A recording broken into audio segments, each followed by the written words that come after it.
আসসালামু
আজকে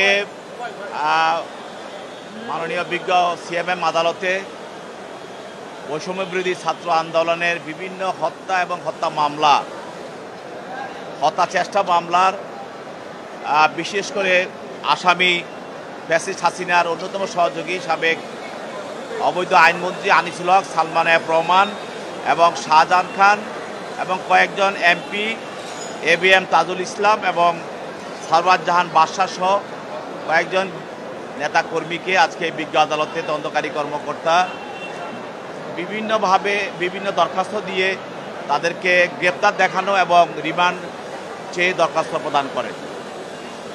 তার মধ্যে যাদের বিরুদ্ধে রিমান্ড প্রার্থনা করা হয় তারা হলেন যে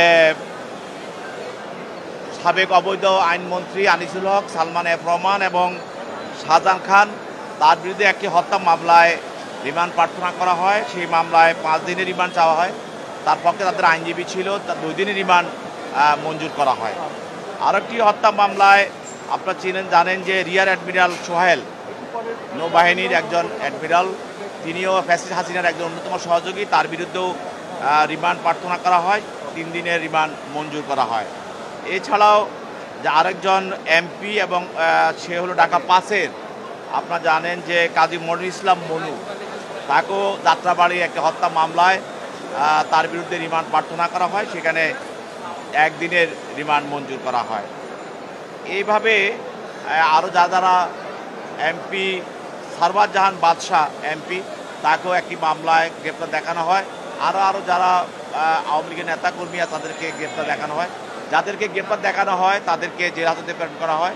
আর যাদের বিরুদ্ধে রিমান্ড মঞ্জুর করা হয় তাদেরকে জিজ্ঞাসাবাদ করার জন্য তদন্তকারী কর্মকর্তার কাছে তাদেরকে ন্যস্ত করা হয় জিজ্ঞাসাবাদ করার জন্য।